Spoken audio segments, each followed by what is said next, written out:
DreAllDay.com. Now tuned into the show where you learn the discipline to show up day after day to do the work, the confidence to put yourself out there boldly and authentically, and the mental toughness to continue showing up, doing the work, putting yourself out there, even when the success you've expected to achieve is yet to be achieved. And on top of all this, you get a huge dose of personal initiative. That is the go-getter energy that moves any one of us, including yourself, to go and make things happen instead of wait for things to happen. And we put all this together into one bundle, one package, one mindset, one method, one philosophy, one book, one process, and you're listening to the daily masterclass that is called Work on Your Game.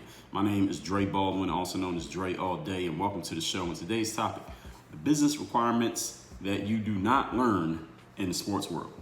Now, while I have talked about and I actually have translated many of the tools that I learned in the sports world as a 9-year pro athlete, and I've translated many of those tools to the business world, and I wrote a book about my book, Work on Your Game. The subtitle literally is, I got the book right here, Use the Pro Athlete Mindset to Dominate Your Game in Business, Sports, and Life. So while there are many aspects of being an athlete that do translate directly to the business world, such as showing up every day and doing your job, the same principles I talk about in the intro here to the show, being willing to put yourself out there and perform and be bold and be authentic about the way you do your work, dealing with setbacks and challenges, dealing with losses, dealing with the fact that things aren't going to work out, and being able to be a self-starter, going and moving yourself to action even when you don't quite feel like taking action or when nothing's really happening, being willing to and able to be that fire starter who just can make things occur even when nothing's really popping off. All of those things are necessary as an athlete. They're all necessary as a business person. However, with all that being said, there are many aspects of the business world, of being an entrepreneur, being the CEO of a company, which I am today, that you do not learn in the sports world and that you cannot get from playing sports. You have to be in business to learn them. You have to be in business to know them and to implement them. And today, and also in tomorrow's episode, we're going to make this a two-parter. I'm going to share what those aspects are that you do not learn being an athlete. You got to be in business to know this. And this goes hand in hand with what I was talking about at the end of yesterday's masterclass, where I talked about how being in the trenches and actually doing the thing is a level above being in a classroom and teaching the thing.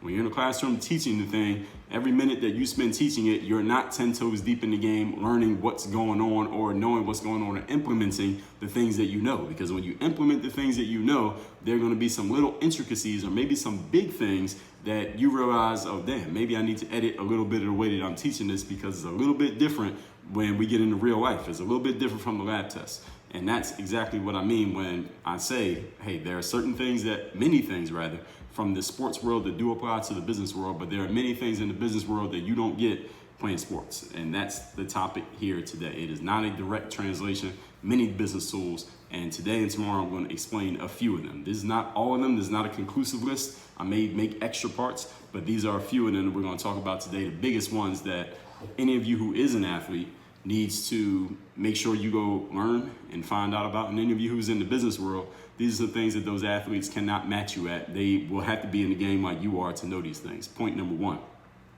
And oh yeah, because I've done both, I'm able to talk about this. Point number one. Topic once again are elements of the business world that you do not learn in the sports world. The first one is infrastructure. What do I mean by that? In the sports world, all your infrastructure is set up for you.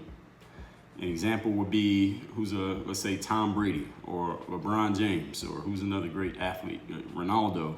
When they show up to the game to play football or basketball or soccer, all the infrastructure has already been set up on their behalf. In other words, the team or the league or whoever has already done all the marketing so that the fans know that there's a game. The fans know where the game is happening. The fans know where to buy tickets. The fans are all excited, not because Tom Brady and LeBron and Ronaldo were going around doing promo for the game. Maybe they did a little bit. Maybe they did because they wanted to, but they didn't have to, because the leagues and the infrastructures of the teams that they play for did all the marketing for them. You understand?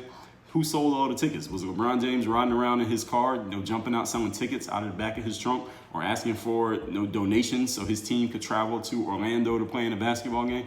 He didn't have to do those things. The league did all the selling so that the tickets are sold and that the stands are full, at least when stands are allowed to be full.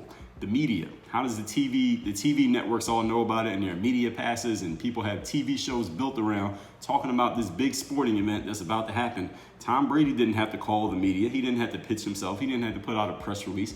Again, maybe he might do those things, but not because he has to. He did them because he chose to. The game is already going to be sold out and hyped up, and everybody's already talking about the Super Bowl, not because Tom Brady did anything to hype people up, because all he has to do is show up. The leagues, the teams, they did all the media to hype that game up. The facilities. When the Lakers play a game in the Staples Center, where the Los Angeles Lakers play, who cleaned the floors? Who made sure that all the concession workers are there? Who makes sure that the lights are working? Who makes sure that the PA announcer is going to be there and make sure everyone gets into the building and they got the right entrances and the security staff all working? Now, LeBron's not organizing all that before the game. All he's doing is going to the locker room, getting ready to play ball. Somebody's in control of all of that facility setup. What about the audience? Making sure the audience is in there and everybody's ruly and doing what they're supposed to do. The systems that are in place for making sure that things run properly. The strategy for what are we going to do next? What are we going to do after that? The support staff, the people who wash all the towels and make sure the uniforms are clean and the players have clean socks and make sure that the seats are cleaned up after the last game when somebody spilled popcorn and soda in the third row. Who's doing all that stuff? The athletes don't do any of that. When you play a sport, all you do is show up and play your sport. And this is one of the reasons why whenever I talk about the transition from the business world, from the sports world rather, to the business world, and this is something that athletes sometimes get annoyed with me for saying, but I'm going to keep saying it over and over again because it's fucking true, is that being an athlete is one of the easiest jobs you will ever have. And that is not because it is easy to be an athlete. I said easiest was a relative term. It's one of the easiest jobs you ever have because you only have one job. As an athlete, all you do is come to the gym or to the pool or to the track or to the field and you play or practice or whatever your sport entails. That's all you do. When you are a business person, when you are a CEO of a company, all of those aspects that I just laid out, you are responsible for all of them.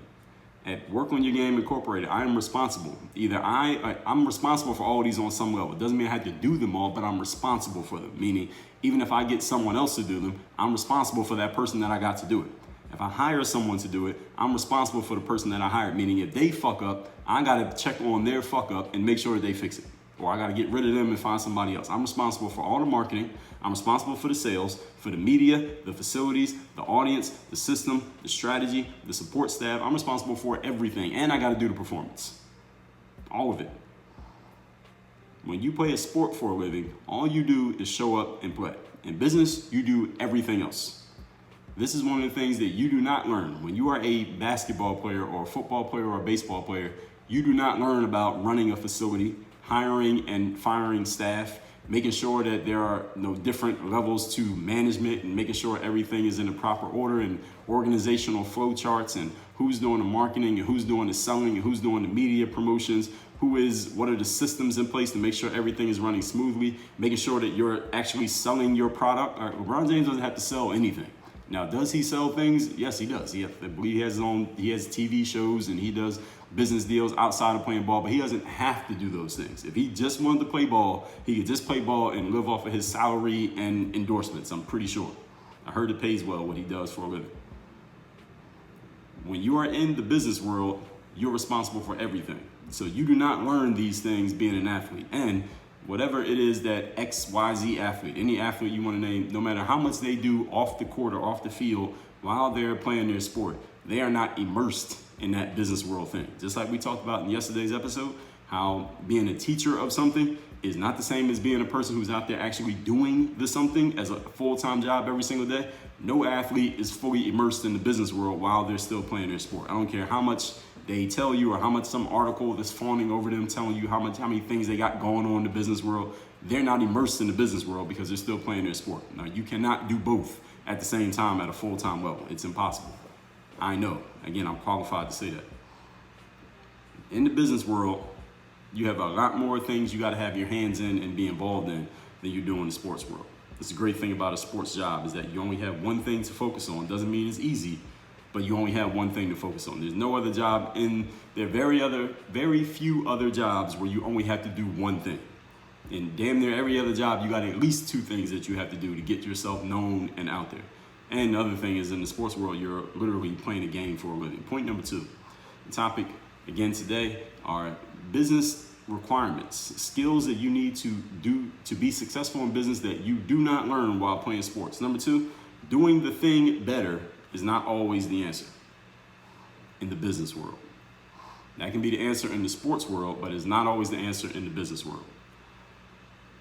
For example, if I'm playing on a basketball team and our team is not successful, we have lost our last 3 games, what is the answer to that problem? The answer to the problem is, obviously, we want to win more games. So what I'm going to do is get even more focused and even more locked in. In the next game, instead of scoring 20 points, I'm going to try to score 40 points and play even better defense and grab even more rebounds.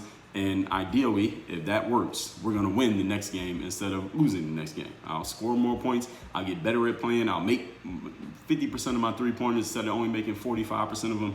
And I get better at playing. My teammates get better. We win a game and everything's better. All we had to do is do the thing better than we were already doing the thing, and the problem is solved. In the business world, you could be the best podcaster in the world. You could be the best singer in singing, the best author in the bookstore, the best coach in the coaching system, but none of those guarantee that you will be successful in business. I.e., when I say successful in business, because that can mean many different things, let me give a definition to it. What I mean here in this example is making more revenue and or generating more attention. For example, has any of you who's listened to this ever read a book and said, damn, this book is amazing, but it's not a best-selling book. It's not in the New York Times list. It's not on the front shelf when I walk into a Barnes & Noble, but it's an amazing book. It's better than some of the books that are on the front shelf. You ever listen to a podcast? Maybe this one, wink, wink. You're like, yo, this podcast is better than some of the podcasts that got listed in the top charts. It's better than those, but this one is not as famous as one of the ones that's in the top charts. Any of you ever seen something like that? Being better at what you do in the sports world pretty much pushes you to a higher level in the sports world. You score 20 points, you get a certain amount of attention. You score 30, you get a little bit more. You score 40, you get a little bit more than that. And if you're doing it consistently, 20 points, you get a certain level. You start scoring 30, a little bit more people watching. You start scoring 40, you got TV cameras, everybody's coming, everybody's talking about you. If you just do the thing better, better, and better. In the business world, doing things better and better and better does not necessarily guarantee you anything. Now, being good matters. I'm not telling you that it doesn't matter to be good in business, but just being good alone is not enough in the business world. You follow what I'm saying? Business requires the additional step that sports does not require. The step is getting the word out about your game to the world. In sports, LeBron James doesn't have to tell everybody that the Lakers are playing against the New York Knicks tomorrow night. Now, again, he might post on his Twitter, like, hey, I'm all excited for the game in Madison Square Garden tomorrow. Let's do it. Lake Show, whatever his hashtag is. He doesn't have to do that, though. If he does it, maybe that'll get some people talking about it that weren't thinking about it. But everybody knows that the Lakers are playing the Knicks. You know why? Because ESPN's been talking about it for 3 days. They've been running commercials about the game. They've been posting it on Twitter. They got some people who are going to be talking about it that they hired as influencers to hype up the game. Madison Square Garden has got it playing on the marquee outside of the building when you walk past the building in Manhattan, telling you about the game. 20,000 people have tickets to the game. Again, when 20,000 people can have tickets to a game. All of these things, all this infrastructure is in place to hype that game up. The Knicks are doing their thing to hype the game up. The Lakers are doing their thing to promote the game. The NBA is promoting the game. ESPN is promoting the game. Everybody who talks about basketball for a living, and there are a lot of people who do that, reporters and influencers and bloggers and YouTubers, they're talking about the game. You got this whole infrastructure of people who are hyping up that game. All LeBron has to do is show up and play. Now, when you're the person running a business and you have a game, let's say you got a podcast episode, or you have a book coming out, or you have a new course that you're launching, or you got a coaching program you want people to get into, where's the infrastructure to hype that up? Where's the infrastructure to market and promote that and to sell that and to get people excited about it? Well, you shouldn't be looking to your left and your right for that infrastructure, because you should be looking in the mirror, because you are the infrastructure. And if you don't know that, then you probably don't have any infrastructure, and that might be a good reason why you're not getting the kind of attention that you want to get. In the sports world, the infrastructure is in place for you. In the business world, let me back up. In the sports world, since the infrastructure is in place for you, if you just do your thing better, you get more rewards and more results. In the business world, since the infrastructure is not in place unless you create it, doing your thing better you'll still be better, but you may not get any difference in result if you don't have people actually knowing about it, and you don't have a system or a process for making sure that they get the tangible value from it, and that you get the tangible value from giving them tangible value, i.e. sales. In sports, the infrastructure does all that things for you. In the business world, you must do it for yourself. And again, you do not learn this playing football. Point number 3, today's topic, once again, we're talking the business skills and tools that are necessary that you do not learn playing a sport. Number 3, being an asshole is not a good strategy in business, even though it could kind of work for you in the sports world. And I'll explain.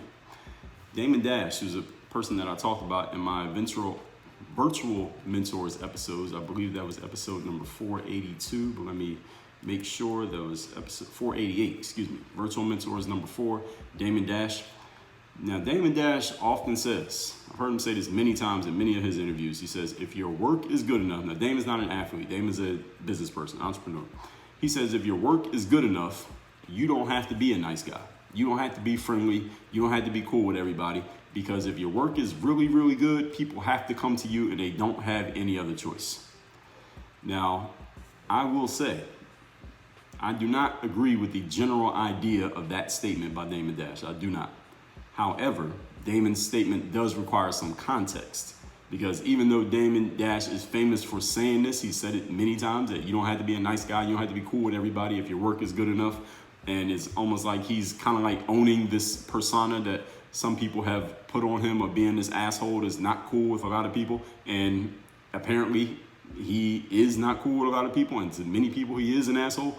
At the same time, there are a lot of people who actually do like Damon Dash. He doesn't talk about that, but there are a lot of people who do actually like him, and that's a big reason why he's able to do as much business as he does. Is he has, even though he may have some enemies or some people who are not so fond of him, he also has a whole lot of allies, and that is a big part of doing business. And any of you who's an entrepreneur, any of you who's in the professional world, you tell the person sitting next to you, or the person who's listening to this with you, how many times you have created opportunities based on just how good you were versus how many times you create opportunities based on having good relationships. I would bet that you probably created more opportunities off of relationships than you did off of skill. That is not to say that skill does not matter. Skill matters after the relationship matters. Like you heard my former college teammate, Wes Pfeiffer, talk about when I had him on the show. He said, to get hired as a coach in college basketball, the first question is, do I know who you are, and do I like you? Those are the first 2 questions. And the third question is, are you actually good? The relationship comes first in the business world. In the sports world, you don't really need a relationship. You have a guaranteed contract. People don't have to like you. If you go out and score 30 points, you're serving everybody anyway. The fans got what they wanted. Your team won the game. You're the owner of the team, made some money because your team is winning more games. You sold more jerseys. The league made money. All the fans are talking about you. You could be an asshole. It doesn't matter. All right? Everybody benefited from it anyway, because your relationships with whoever have no bearing on whether or not people are showing up to the game, for the most part, as a general rule here. All right. Now, if a player's a real asshole, people are like, well, I don't want to come and support that team. Yes, that can happen. But as a general idea, a player or performer in the sports world being an asshole does not affect the bottom line of the business, generally speaking. So just to put Dame's statement in context, it's not like the whole world hates him. In the sports world, you can be an asshole as a person, but if you're good enough when you perform, you still get paid, you're still the man, the team still eats off of your performance, everybody wins. In the business world, if you make enough enemies, people will do everything that they can to shut you out, no matter how good you are, no matter how well you perform. Now, I don't know where in the world you are, you who is listening to me right now. I don't know how much you pay attention to world news and government and politics, but I think we got a pretty good idea of how that can happen with former President Trump. Now, how good or bad he was as an actual president, I'm talking about the things that he did policy-wise and the things that he did as far as helping people who are underprivileged or helping the economy or doing certain things. I'm talking just policy-wise, as far as like looking at his track record of what he did governmentally and politically. Some people will say that he did excellent. Some people will say he did terribly. Regardless of that, when you look at all of the things that really got talked about with him, it most of the time had nothing to do with his policies or any type of treaties that he put together or bills or laws that he passed. Most of the conversation about Trump had nothing to do with any of that, did it? Most of the conversation about him had to do with the fact it stemmed from, no matter what the conversation was, positive or negative, it all stemmed from the fact that he had a lot of enemies. And those enemies did everything that they could to try to make him look bad or pull him down. And maybe you're saying, well, Dre, he did things on his own to make him look bad. Well, that is exactly my point. All right, a lot of people, anyone who had something to say about him, usually we're talking about their personal opinion of him, not about his policies or his governmental work. It got pushed to the background, which is exactly my point. Your work gets pushed to the background when the relationship is strong enough. That relationship can be positive or negative. Have you ever seen someone in the business world? Any of you ever been to a conference and you've seen a speaker who was really trash? And you're like, who the hell booked this mofo and paid them?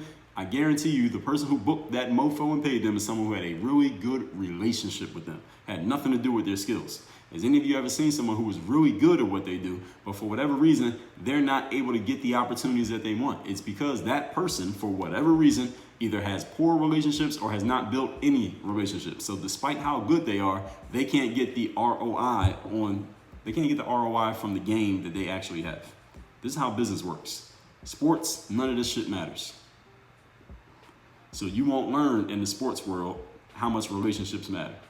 Now, can a relationship get you a contract in the sports world? Yes. Can a relationship keep you on a contract or get you fired, a good or a bad one, respectively? Yes.